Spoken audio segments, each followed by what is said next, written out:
Middle ഈസ്റ്റിൽ ഇപ്പോൾ നടന്നുകൊണ്ടിരിക്കുന്ന യുദ്ധത്തിൽ ഏറ്റവും ശ്രദ്ധയാകർഷിക്കുന്നത് ഇറാൻ തൊടുത്തുവിടുന്ന മിസൈലുകളെയും ഡ്രോണുകളെയും ആകാശത്ത് വെച്ച് തന്നെ തകർക്കുന്ന ഇസ്രയേലിൻ്റെയും അമേരിക്കയുടെയും എയർ ഡിഫൻസ് സിസ്റ്റങ്ങളാണ്. പക്ഷേ അവയെയും ഭേദിച്ചുകൊണ്ട് ചില മിസൈലുകൾ പതിക്കുന്നുണ്ട്. നാശനഷ്ടങ്ങളും മരണങ്ങളും സംഭവിക്കുന്നുണ്ട്. അതായത് ഈ എയർ ഡിഫൻസ് സിസ്റ്റങ്ങൾ അമേരിക്കയുടെ താഡായാലും ഇസ്രയേലിൻ്റെ എൻഡോമായാലും 100% ഫുൾ പ്രൂഫ് അല്ല. അവയ്ക്ക് താങ്ങാൻ കഴിയുന്ന പരിധിക്കപ്പുറം വരുന്ന മിസൈലുകൾ ഭൂമിയിൽ പതിക്കും എന്ന് തന്നെയാണ് മനസ്സിലാക്കേണ്ടത്. ഇവിടെയാണ് ഓപ്പറേഷൻ സിന്ദൂറിൽ പാകിസ്ഥാൻ തൊടുത്തുവിട്ട 100 കണക്കിന് ഡ്രോണുകളും മിസൈലുകളും ഒരെണ്ണം പോലും നിലം തൊടാതെ തകർത്ത ഇന്ത്യയുടെ എയർ ഡിഫൻസ് സിസ്റ്റം വിസ്മയമാകുന്നത്. ഇന്ത്യ അതെങ്ങനെ സാധിച്ചു? എന്നാൽ നമുക്കിന്ന് ആ വിഷയം തന്നെ സംസാരിച്ചാലോ? എന്നാൽ തുടങ്ങാം അല്ലേ? പ്രിയപ്പെട്ടവരെ, ഞാൻ ഷാബു പ്രസാദ്. സയൻസ് കോർണറിൻ്റെ പുതിയ വീഡിയോയിലേക്ക് എല്ലാവർക്കും സ്വാഗതം. നോക്കൂ, എയർ ഡിഫൻസ് സിസ്റ്റങ്ങളാണെങ്കിലും മറ്റ് സുരക്ഷാ സംവിധാനങ്ങളാണെങ്കിലും ഒരു രാജ്യം ചെയ്തു വെക്കുന്നത് ആ രാജ്യത്തിലെ ജനങ്ങളുടെ ജീവനും സ്വത്തിനും സംരക്ഷണം നൽകാൻ വേണ്ടിയാണ്. ഈ കാര്യം നമ്മുടെ ജീവിതത്തോടും കുടുംബത്തോടും ചെയ്യാനുള്ള ഉത്തരവാദിത്വം നമുക്കുണ്ട്. നമ്മുടെ വീടിന് മുമ്പിൽ ഒരു എയർ ഡിഫൻസ് സിസ്റ്റം വയ്ക്കാനൊന്നുമല്ല ഈ പറയുന്നത്. പക്ഷേ പെട്ടെന്നുണ്ടാകുന്ന വലിയ ചിലവുകൾ, പ്രത്യേകിച്ച് 50-60 ലക്ഷം രൂപയൊക്കെ ആശുപത്രിയിൽ ഒരു ചിലവ് വന്നാൽ അത് തടയാനുള്ള സംവിധാനങ്ങൾ നമ്മൾ ഒരുക്കിയിട്ടുണ്ടോ എന്ന് ചിന്തിക്കണം. ഇത് ഞാൻ അതിശയോക്തി കലർന്ന ഒരു കണക്ക് പറയുന്നതല്ല. നിങ്ങളൊരു മൾട്ടി സ്പെഷ്യാലിറ്റി ഹോസ്പിറ്റലിൽ പരിചയമുള്ള ആരോടെങ്കിലും ഒന്ന് അന്വേഷിച്ച് നോക്കൂ. 50, 60, 70 ലക്ഷം രൂപ ബില്ല് വരുന്ന കേസുകൾ ഇപ്പോൾ സർവ്വസാധാരണമായി വന്നുകൊണ്ടിരിക്കുകയാണ്. നമുക്കങ്ങനെ വന്നു കഴിഞ്ഞാൽ നമ്മൾ ഇത്ര കാലം ജീവിതത്തിൽ ഉണ്ടാക്കിയ സ്വത്തും പണവും നമ്മുടെ വീടും കാറും ഒക്കെ നമുക്ക് നഷ്ടപ്പെട്ടേക്കാം. അതുകൊണ്ട് നല്ലൊരു കമ്പനിയുടെ ആരോഗ്യ ഇൻഷുറൻസ് എടുത്തു വയ്ക്കുക. ഇത് വളരെ പ്രധാനപ്പെട്ടതായതുകൊണ്ടാണ് മറ്റൊരു പ്രധാന വിഷയം പറയുന്നതിനിടയിൽ ഞാൻ ഈ കാര്യം പറഞ്ഞത്. ഇപ്പോൾ കുറഞ്ഞ ചിലവിൽ, അതായത് മാസം 400-500 രൂപ മുതൽക്കൊക്കെ ഹെൽത്ത് പ്ലാനുകൾ നമുക്ക് ലഭിക്കും. അതും ഇന്ത്യയിലെ പ്രമുഖ കമ്പനികളാണ് അത്തരം പ്ലാനുകൾ നൽകുന്നത്.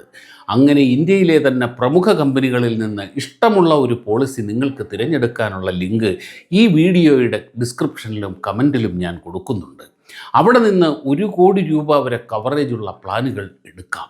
ഇവിടെയുള്ള ഗുണം BP, ഡയബറ്റിസ്, ആസ്മ, തൈറോയിഡ് പോലുള്ള അസുഖങ്ങൾക്ക് ആദ്യ ദിവസം മുതൽ തന്നെ കവറേജ് കിട്ടുന്ന പ്ലാനുകൾ എടുക്കാൻ സാധിക്കും എന്നുള്ളതാണ്. നാട്ടിലുള്ളവർക്ക് മാത്രമല്ല, പ്രവാസികൾക്കും നാട്ടിൽ നിന്ന് ഇൻഷുറൻസ് എടുക്കുമ്പോൾ വിദേശത്തേക്കാൾ 35% വരെ കുറഞ്ഞ ചിലവിലെടുക്കാം.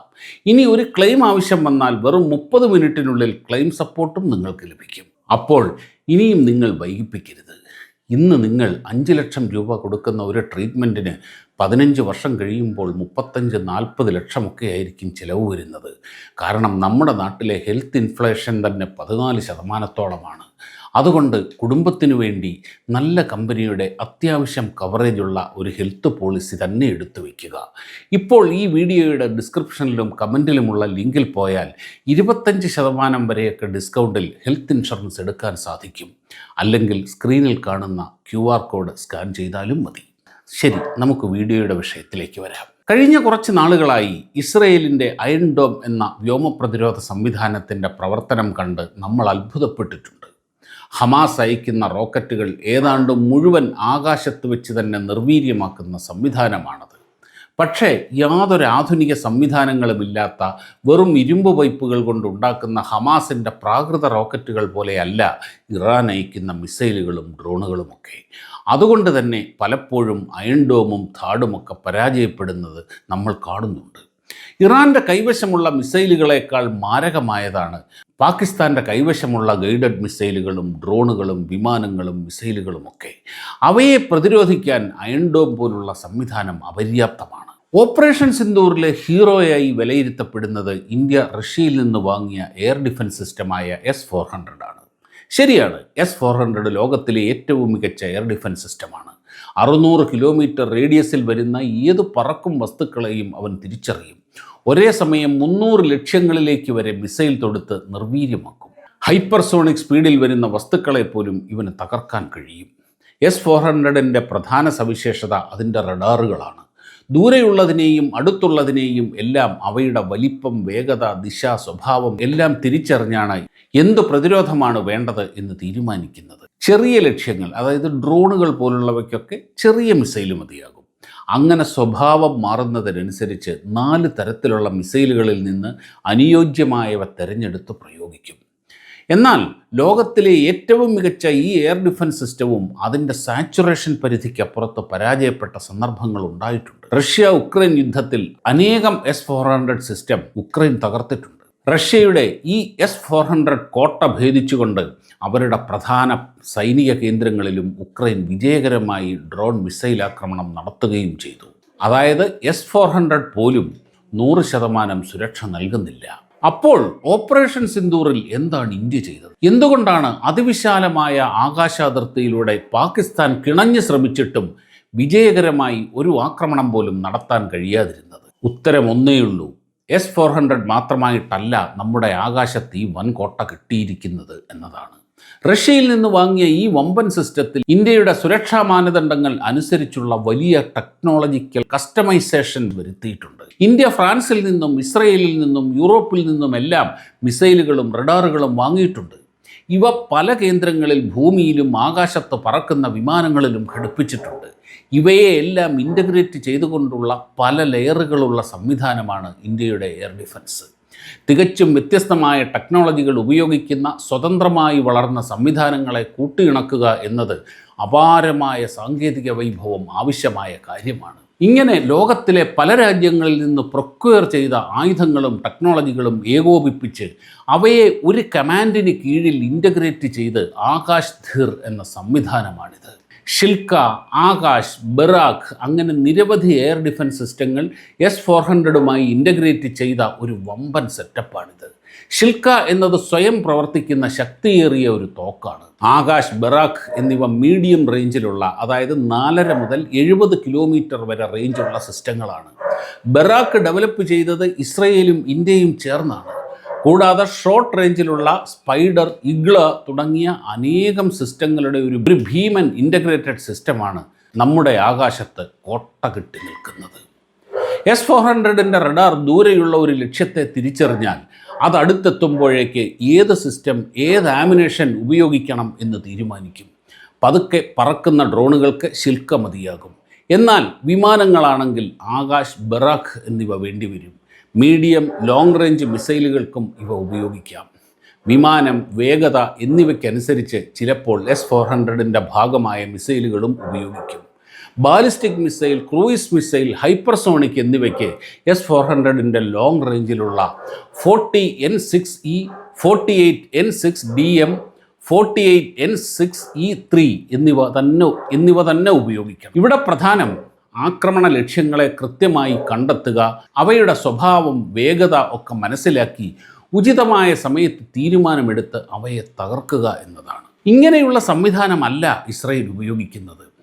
അതുകൊണ്ടാണ് പലപ്പോഴും അയൺ ഡോമും ഥാഡുമൊക്കെ പരാജയപ്പെടുന്നത്. അതായത് ലോകത്തിലെ വിവിധ രാജ്യങ്ങളിൽ നിന്ന് വാങ്ങുന്ന ആയുധങ്ങളും സൈനിക ഉപകരണങ്ങളും നേരെ കൊണ്ടുവന്ന് ഉപയോഗിക്കുകയല്ല, പകരം അതിൽ നമ്മുടെ ആവശ്യത്തിനനുസരിച്ച് വലിയ മാറ്റങ്ങളും ഇൻ്റഗ്രേഷനും നടത്തുമ്പോൾ അവ പല മടങ്ങ് മാരകമാകും. വിദേശ ടെക്നോളജികളും നമ്മുടെ ടെക്നോളജിക്കൽ സ്കില്ലും ഒരുമിച്ച് ചേരുമ്പോൾ ആർക്കും തടുക്കാനാവാത്ത തീയും കാറ്റും പോലുള്ള ഒരു ഡെഡ്ലി കോമ്പിനേഷനാണ് ഉണ്ടാകുന്നത്. പല ടെക്നോളജികളായതുകൊണ്ട് തന്നെ ഇവയുടെ കോമ്പിനേഷൻ്റെ ഡ്രോബാക്ക് ഒരിക്കലും ശത്രുവിന് മനസ്സിലാവില്ല. എന്ന് മാത്രമല്ല, നമ്മുടെ ആയുധങ്ങളുടെ ശക്തിയും വലിപ്പവും തലകുത്തി നിന്നാൽ പോലും അവന് പിടികിട്ടുകയുമില്ല.